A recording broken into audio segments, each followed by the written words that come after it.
साई नमो नमः, सद्गुरु साई नमो नमः, समर्थ साई नमो नमः, जय जय साई नमो नमः।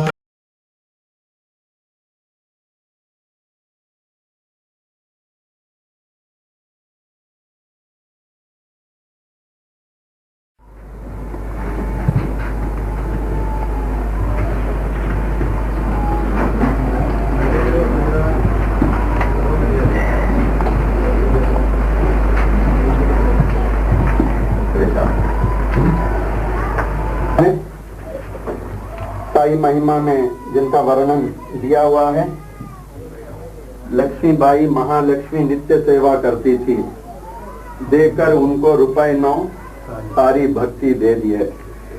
तो बाबा इनके हाथ से ही जो कुछ प्राप्त करते थे, भाकरी आदि, और ये सेवक माता लक्ष्मी के संपर्क में रह चुका है।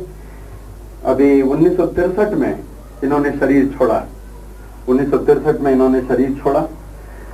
तो बाबा को जो माता भोजन कराती थी, तो इस किस हालत में, किस अवस्था में होंगे, किस परमार्थिक अवस्था में होंगे, जिनकी सेवा बाबा ने स्वीकार किया।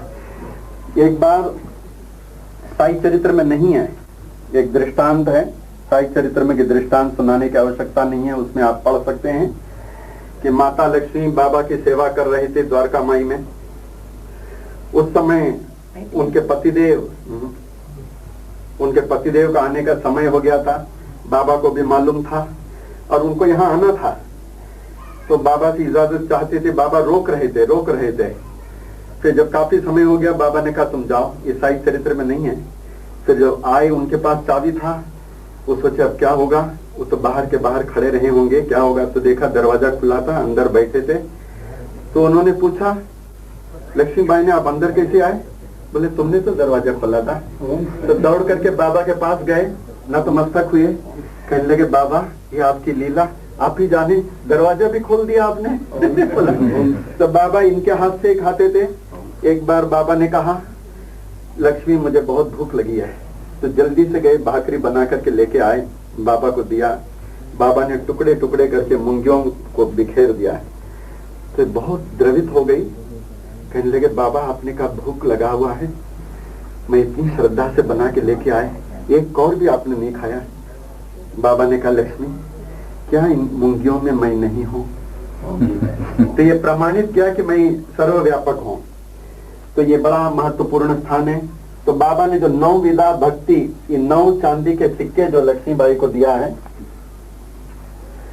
तो हेमाड पंत कहते हैं साई चरित्र के लेखक, पहले 4 रुपए दिया था सुबह, और दोपहर में करीब 2-2:30 बजे समाधि से पहले बाबा ने जो है उनको 4 रुपए और दिए।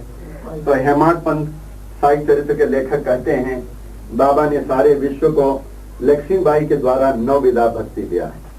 9 विधा भक्ति का तात्पर्य श्रवणम, कीर्तनम, विष्णु स्मरणम, पाद सेवनम, अर्चनम, वंदनम, दास्यम, सख्यम च आत्मनिवेदनम। स्मरणम,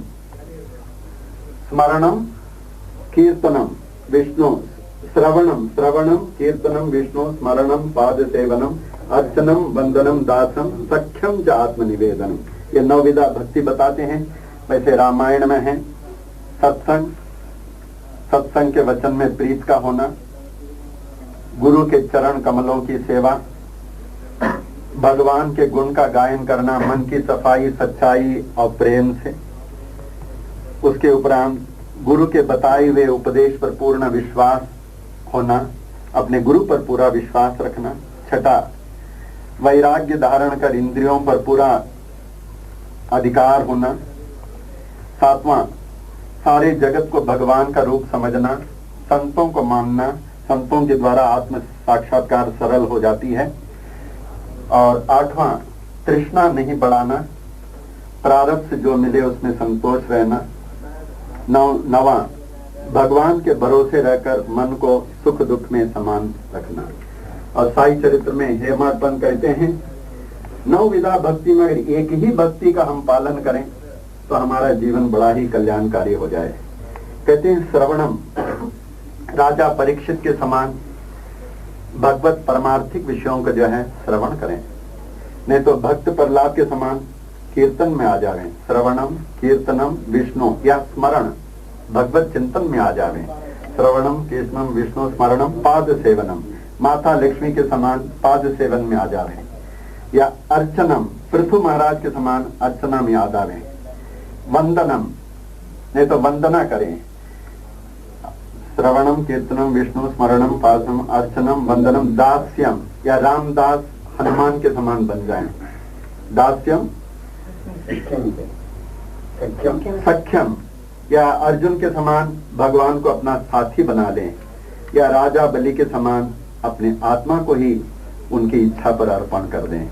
तो इस प्रकार ये भागवत का 9 विधा भक्ति जो है मठ संसाई चरित्र में देते हैं।